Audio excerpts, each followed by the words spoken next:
ladies come to me and say, oh no, I've been trying so hard, I've been doing all this, I've been doing all that. I say, it's not what you're doing that's wrong, it's how you're operating.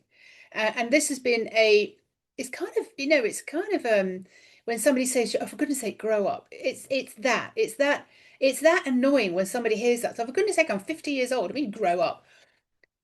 This wasn't, it wasn't kind of the way I was going to be going with this call today. But when somebody gives you that kind of that energy, that nudge, they're like saying, please, will you just see what you're doing and how you are affecting your own life? Will you please grow up? Will you please operate differently?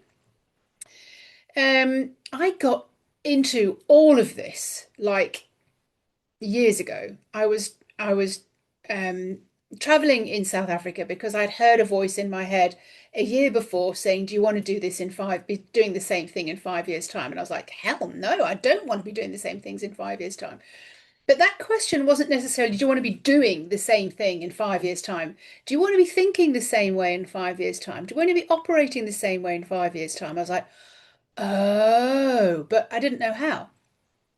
Anyway, so I was traveling around the world and I'd got a telephone number of somebody who did Reiki in Prince Albert in South Africa, not far away from where my dad lived in the wilderness in South Africa, traveling with a rucksack. And I thought, I'd like to go and do that because I'd already done my Reiki one. This was a really long time ago, like 20 years ago. And I thought, yeah, God, that'd be really nice. I'd really like to just step out of the world for a while, step to one side. So I had her number and I was constantly ringing, leaving messages, ringing, leaving messages. And I wrote in my journal, sitting on the steps of the youth hostel I was in that night, this woman is impossible to get hold of.